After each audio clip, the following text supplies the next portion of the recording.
"You don't belong in rooms like this." The words landed sharp and quiet, but everyone heard them. Marcus Reed stood still for a second, his fingers tightening around the glass in his hand. The ice clinked once, too loud in the silence that followed. He had heard things like that before, just not this direct, not this clean. The man in front of him gave a polite smile, like he had just said something normal. Like it was just business. Marcus nodded once, slow, controlled. He had learned that reaction years ago growing up in Brooklyn. Keep it together. Don't give them the show they expect. Still, something in his chest burned. The room around him was bright and expensive, tall windows looking over Manhattan, city lights flickering like they belonged to someone else. People in tailored suits moved in quiet circles, laughing, shaking hands, making deals that would never include him. He had built his company from nothing. Late nights, early mornings, no safety net. But in this room, none of that mattered. To them, he was still out of place. Marcus set the glass down on a passing tray and turned, ready to leave before the anger showed on his face. That was when he noticed her. She had been standing a few feet away, watching Alina Brooks. He did not know her name yet, but something about her felt different. She was dressed simple compared to the others, black coat, soft curls falling around her face, eyes sharp like she saw more than she said. She stepped closer, just enough to catch his attention. "Rough night." Her voice was calm, almost too calm. Marcus let out a small breath, half a laugh that had no humor in it. You could say that she looked toward the man who had just dismissed him, then back at Marcus. For a second, it felt like she was about to defend him, but she didn't. Instead, she tilted her head slightly and said, "Maybe they're right." Marcus frowned, not expecting that. She held his gaze, steady, unreadable. "You don't fit in here." The words hit different this time. Not loud, not cruel, but something about the way she said it felt deeper, like she wasn't talking about the room anymore. Marcus stared at her, searching for a hint of a smile, some sign that she was joking. There was none. "So what?" he said, his voice lower now. "I'm just supposed to accept that." Alina shrugged lightly, her eyes drifting around the room again. "Look at them." Marcus followed her gaze. Men talking over each other, women laughing too hard at things that weren't funny, deals being made behind smiles that didn't reach the eyes. "This place wasn't built for people like you," she said quietly. There was something in her tone that made him pause. Not pity, not judgment, something else. Understanding. Marcus looked back at her, really looking this time. "Then why are you here?" For the first time, she hesitated. Just for a second, then she gave a small smile that didn't fully reach her eyes. "Same reason you are." Marcus shook his head slowly. "Nah, that's not the same." "Maybe not," she said. The noise of the room started to fade behind them, like they were standing in their own space now. Marcus crossed his arms, still guarded. "You always talk to strangers like that." "Only the ones who look like they're about to walk away from something important." He let out a breath, looking past her toward the exit again. "Maybe I am." Alina stepped slightly to the side, not blocking him, just there. "Or maybe," she said softly, "you're about to walk away from the wrong thing." Marcus looked at her again, this time with a different kind of curiosity. He didn't trust what she was saying, but for some reason, he didn't leave either. And that was the first mistake he didn't regret making. Marcus did not leave. He looked at the exit one more time, then back at Alina. The noise of the room came rushing back, glasses clinking, voices rising and falling, but somehow it all felt distant now. "So what?" he said. "You just walk around telling people they don't belong." Alina smiled slightly, not offended. "Only when they look like they already know it." Marcus let out a breath through his nose. "That's cold. Or honest," she said. They stood there for a moment, both quiet, both measuring the other. Then Alina nodded toward a corner of the room where a long table held untouched plates of food. "You ate yet?" Marcus glanced at it, then shook his head. "Didn't come here for that." She started walking anyway, slow, not checking if he would follow. He hesitated for half a second, then he did. They stopped at the table, the kind of spread that looked expensive, but tasted forgettable. Alina picked up a small plate, added a few things without thinking too much, then handed it to him.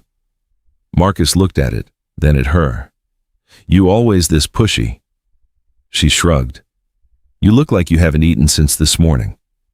He almost asked how she knew, then realized she was probably right. He took the plate. They stood side by side now, not facing each other, just sharing the same space. It felt easier like that. "You from around here?" she asked Brooklyn. He said, "Born and raised." She nodded, like that meant something to her. "I figured, what's that supposed to mean?" "You move like it," she said, taking a small bite, "like you've had to earn every inch of where you stand." Marcus glanced at her, surprised again. "Most people in here don't see that I'm not most people," she said. There it was again, that quiet confidence, like she knew exactly who she was. He leaned against the table, finally taking a bite. The food wasn't great, but it grounded him. "So what about you?" he asked. "You fit in here." Alina paused for just a second, then she shook her head. "Not really." Marcus raised an eyebrow. "Could have fooled me." She gave a soft laugh, the first real one. "That's the point." He watched her for a moment, something about that answer sticking with him. A group of people passed behind them, laughing loud, brushing too close. Marcus shifted slightly, creating space without thinking. Alina noticed. "You always do that," she said. "Do what make room for people who wouldn't do the same for you." Marcus shrugged. "Habit." She studied him, her eyes softer now. They moved away from the table, drifting toward the windows. The city stretched out below, yellow lights cutting through the dark streets, taxis moving like slow rivers.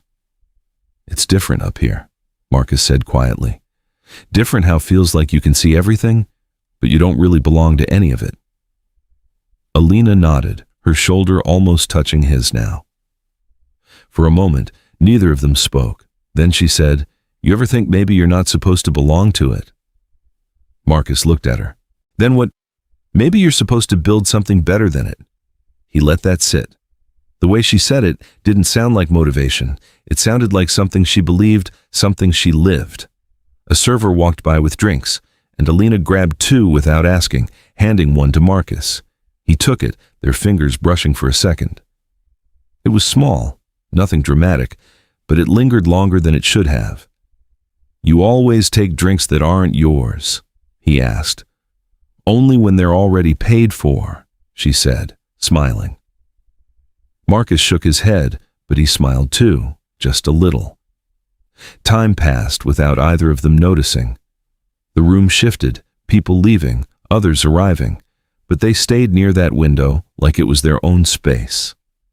At one point, a man in a suit walked past and paused. "Miss Brooks," he said, his tone respectful, almost careful. Alina's expression changed for a split second, then she smiled politely. "You've got the wrong person." The man blinked, confused, then nodded and walked off. Marcus caught that he didn't say anything right away, but something about it didn't sit right. "You sure he had the wrong person?" he asked casually. Alina took a sip of her drink, not looking at him.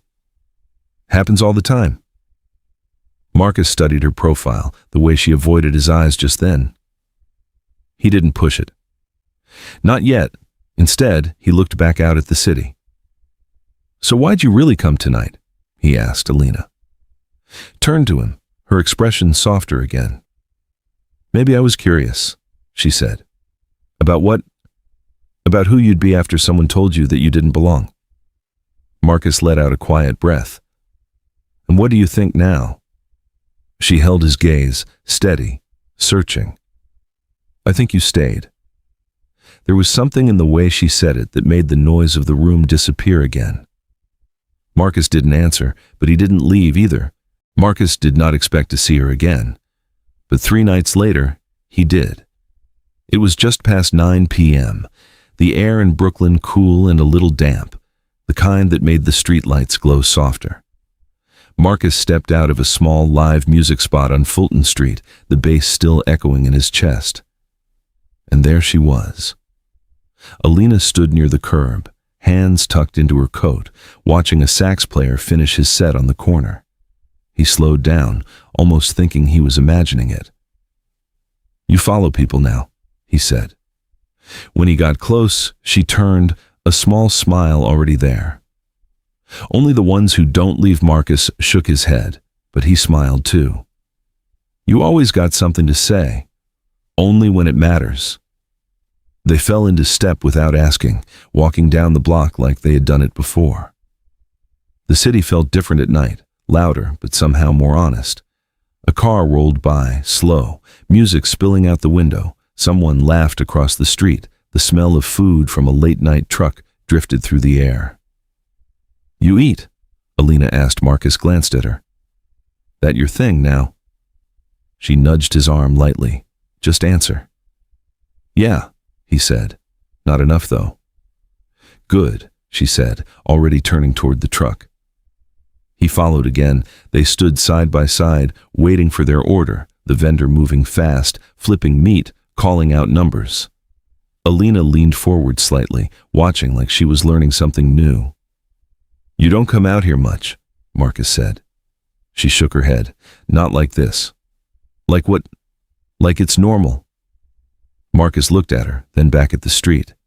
"This is normal where I'm from." She nodded slowly. "I know." But something in her voice said she didn't really.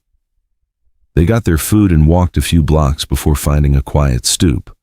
Marcus sat first, elbows on his knees, while Alina sat beside him, close enough that their shoulders brushed. They ate in silence for a minute. Then she said, "You always wanted this." "This what, all of it?" she said, gesturing toward him. "Your own thing, your own name." Marcus wiped his hands on a napkin, thinking. "Yeah, I did. Didn't think it would feel like this, though." "Like what, like?" "I'm still proving something every time I walk into a room." Alina looked at him, really looked this time. "You are," she said softly. He laughed under his breath. "That's not exactly comforting." "No," she said, "but it's real." He nodded once they kept talking after that. About music, about growing up, about the way the city could build you up and break you down in the same week. Marcus told her about his first job, carrying boxes for cash, saving every dollar. Alina listened, her eyes steady, like every word mattered. When he asked about her, she paused again. "Just art stuff," she said, looking down at her hands. "Nothing interesting." Marcus tilted his head. "You serious right now?" She smiled, but it didn't last long. "I like creating things, that's enough." He could tell there was more, but he let it go. For now. A breeze passed between them, colder now. Alina pulled her coat tighter, and without thinking, Marcus shifted closer. "You cold a little." He took off his jacket and placed it around her shoulders. She looked at him, surprised. "You don't have to." "I know," he said. "I want to." She held the jacket for a second before settling into it. It fit her too well, like it belonged there. They sat like that, closer now, the space between them gone. At some point, her hand brushed his. Neither of them pulled away. Marcus turned slightly, his voice quieter now. "You always this hard to read." Alina looked at him, something softer in her eyes this time. "Only when I don't know if I can trust what I feel." That hit him. He didn't rush it, he just let the moment sit between them. Then slowly, he reached for her hand. She let him, their fingers intertwined, simple, real. The city noise faded again, and for a second, it felt like nothing else mattered. Alina leaned her head lightly against his shoulder. Marcus didn't move. He just stayed there. Later, when they stood to leave, she hesitated like she wanted to say something. Instead, she stepped closer and pressed a soft kiss against his cheek. It was quick, almost careful, but it stayed. Marcus watched her walk away a few steps, then turned back. "You're not what I expected," she said. He smirked slightly. "You either?" She smiled, then disappeared into the night. Marcus stood there for a while after she left, replaying everything. Then his phone buzzed. A message from an unknown number. "You should be careful who you get close to." Marcus frowned, looking up at the empty street. Something about that message didn't feel random. And for the first time since he met her, he wondered what he didn't know about Alina Brooks. Marcus did not sleep much that night. The message stayed in his head, playing over and over. "You should be careful who you get close to." He tried to brush it off, told himself it was nothing, maybe someone jealous, maybe just noise, but it did not feel like noise. It felt personal. The next few days, things with Alina felt different, not cold, not distant, but something was off. She still showed up, still smiled, still touched his arm like it meant something.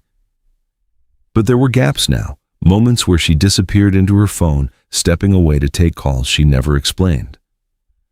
Moments where she looked at him like she wanted to say something, then didn't.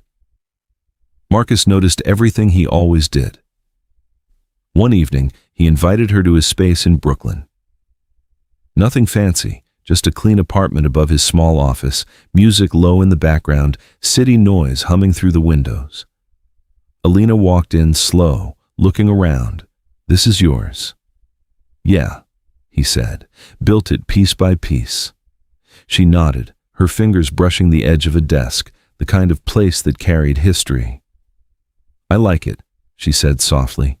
They talked, laughed, ate takeout sitting on the floor like they had nowhere else to be.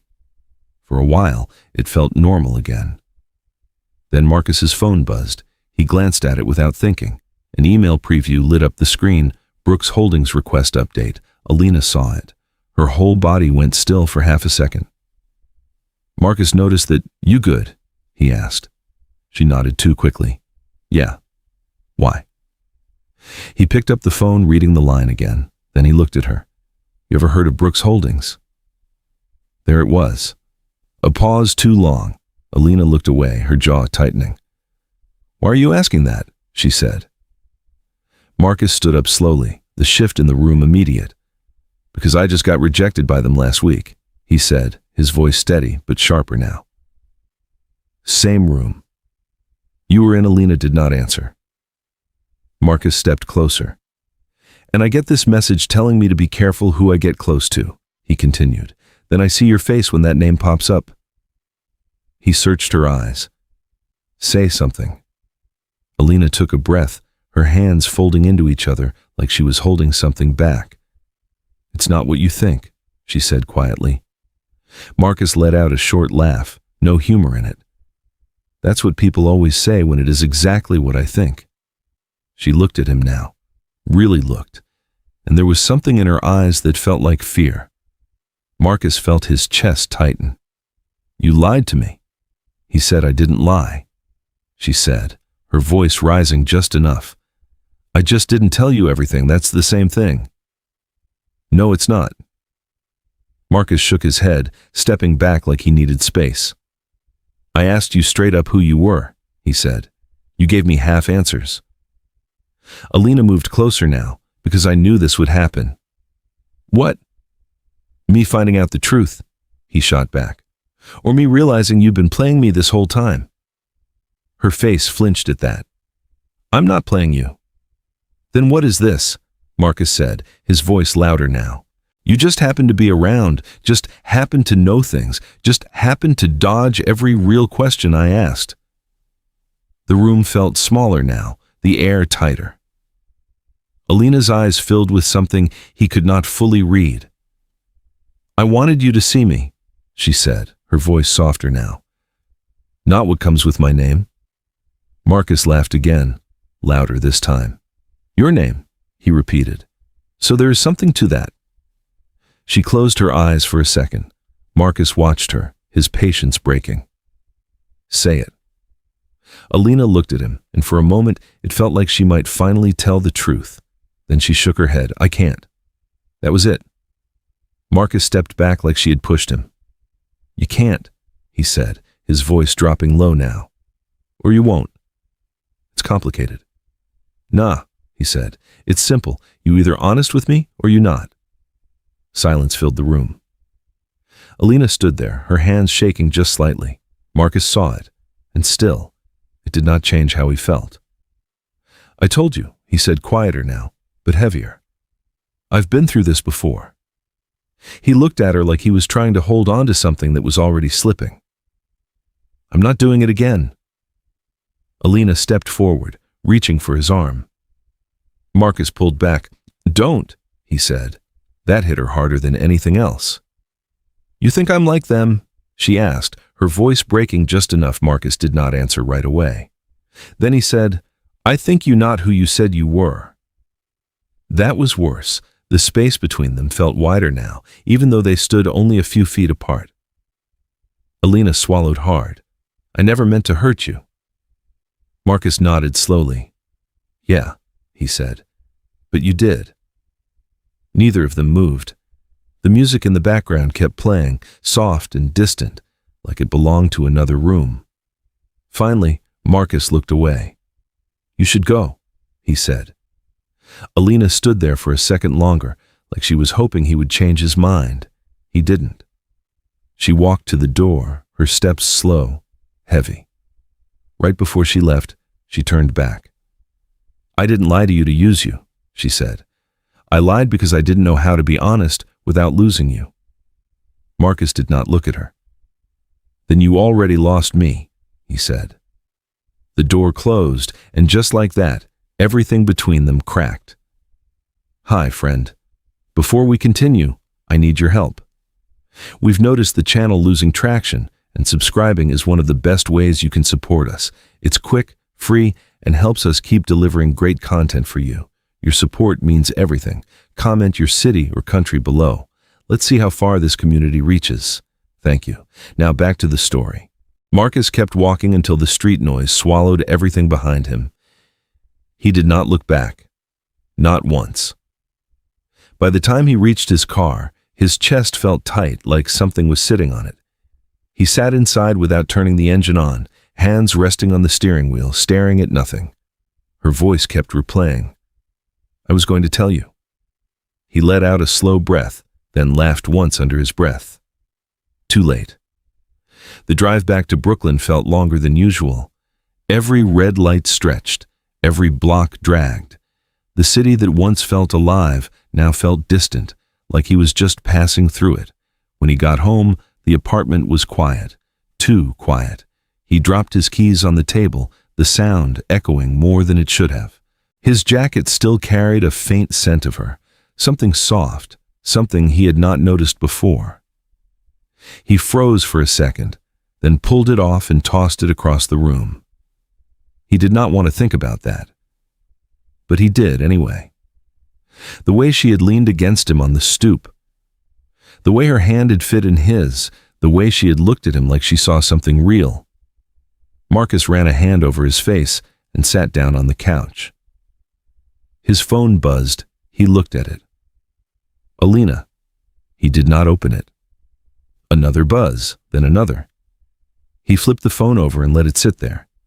Minutes passed, maybe longer. Finally, he picked it up. 3 messages. Can we talk, please? I didn't mean to hurt you. Marcus stared at the screen, his thumb hovering over the reply. So many things he could say, none of them felt right. He locked the phone and set it down again. Across the room, something caught his eye. His jacket. He got up slowly and walked over, reached into the pocket. There it was, a small napkin, folded once. He unfolded it. A quick sketch, simple lines but clear. It was him sitting on that stoop. Next to her, Marcus exhaled slowly, his chest tightening again. He remembered that moment, the quiet. The way everything had felt easy. Like maybe, just maybe, things could be different this time. He closed his eyes for a second, then folded the napkin back and dropped it on the table. The next few days blurred together. Work filled his time, meetings, calls, emails, everything moving fast, everything demanding attention, but none of it stuck. He found himself checking his phone more than he wanted to admit. No new messages, no calls, silence. At night, it was worse. The city outside buzzed with life, sirens in the distance, music drifting through open windows, people laughing somewhere down the block. But inside, it felt empty. He would sit by the window, looking out at the same streets he had walked with her, remembering small things, the way she had watched the sax player like it mattered, the way she had smiled when he gave her his jacket, the way she had kissed his cheek, quick but real. Marcus shook his head, pushing the memories away. She lied, that was all that mattered. Still, it did not feel that simple. One night, his phone lit up again. Her name, he let it ring, it stopped. A few seconds later, a voicemail notification appeared. He stared at it, then pressed play. Her voice came through, softer than before. "I know you don't want to hear from me, but I had to try. There was a pause. I should have told you sooner." Another pause, heavier. "I just didn't want to lose what we had before it even started." The message ended. Marcus sat there, the phone still in his hand. He did not replay it. He did not delete it either. Across the city, Alina stood by her own window, looking out at a skyline that had never felt so far away. Her phone rested in her hand, screen dark now. She had said everything she could, and still, it had not been enough. She thought about that night. On the stoop, the warmth, the quiet, the way he had looked at her like she was real. Not a name, not a background, just her. She closed her eyes, holding on to that for a second, then let it go. Because right now, they were strangers again, separated by truth, by silence, by everything that had not been said when it mattered most. Marcus did not expect to see her name again, but he did. It came through an email this time, not a message. Subject line, simple, direct, community grant proposal review. He almost ignored it. Then he saw the organization name, a small Black-owned arts foundation in Brooklyn. He knew them. They had applied for funding months ago and got rejected. Same system, same doors closing. Marcus clicked the email, scrolled once, then froze. Attached document, approved by Brooks Holdings. He leaned back slowly, eyes narrowing. That did not make sense. He opened the file. Read the approval notes, line by line. Then he saw it. A signature, not public, not official, internal. A Brooks, but not the name he expected. Alina Brooks. Marcus sat there, staring at the screen. He kept reading. More notes. Quiet changes. Budget shifts. Decisions reversed. Every line pointing to one thing. Someone inside that company had been fighting for this. Fighting quietly. Fighting where no one could see. His chest tightened in a different way. Now not anger. Something else. He leaned forward again, scrolling back up. There was a number at the bottom, contact for follow-up. He stared at it for a long second, then grabbed his keys. 20 minutes later, he was back in Manhattan, the same building, the same kind of doors that once made him feel small. This time, he walked in without hesitation. At the front desk, he gave her name Alina Brooks. The receptionist hesitated, then picked up the phone. A few seconds passed, then she nodded. 32nd floor. Marcus stepped into the elevator. The ride up felt longer than it should. When the doors opened, everything was quiet, clean, polished, controlled. He walked down the hall, his footsteps echoing softly, and then he saw her standing near a glass wall, talking to someone. She looked different here, not dressed up, not trying to impress, just steady real in a way he had not fully seen before. She turned slightly and froze when she saw him. The other person excused themselves quickly, leaving them alone. For a moment, neither of them moved. Then Marcus took a step forward. "You approved that grant." Alina blinked, caught off guard. "What, the foundation in Brooklyn?" "You pushed it through." She looked down for a second, then back up. "Yeah, why didn't you say anything?" She let out a small breath. "Because you wouldn't have believed me." That hit him harder than he expected. He stepped closer, not as guarded now. "I saw the notes.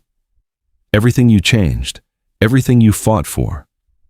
Alina nodded slightly. "I told you I'm not them." Her voice was softer now, not defensive, just honest.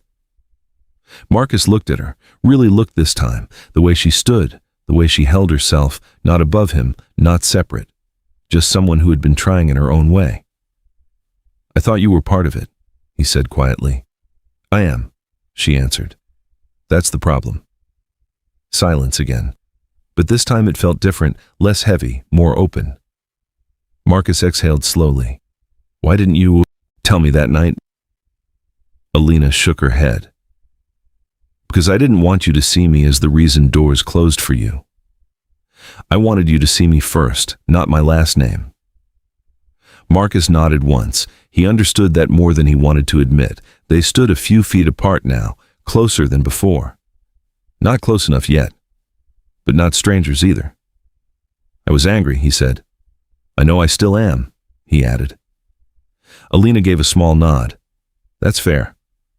He looked down for a second, then back at her. "But I was wrong about one thing." She waited. "You didn't do nothing. That was something." It was not an apology, not yet, but it was a step. Alina's eyes softened just a little. "You didn't have to come here," she said. "Yeah, I did." Marcus took another small step forward, the space between them shrinking again, not gone, but not impossible anymore.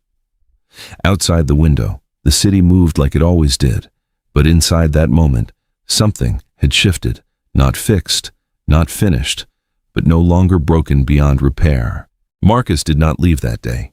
He stayed. Not just in that building, not just in that moment, but in the space between them that had almost disappeared. They talked not fast, not rushed. Slow, careful. Like both of them understood that one wrong step could break everything again. Days passed, then weeks. They did not pretend nothing had happened. They did not rush back into what they had before. Instead, they rebuilt.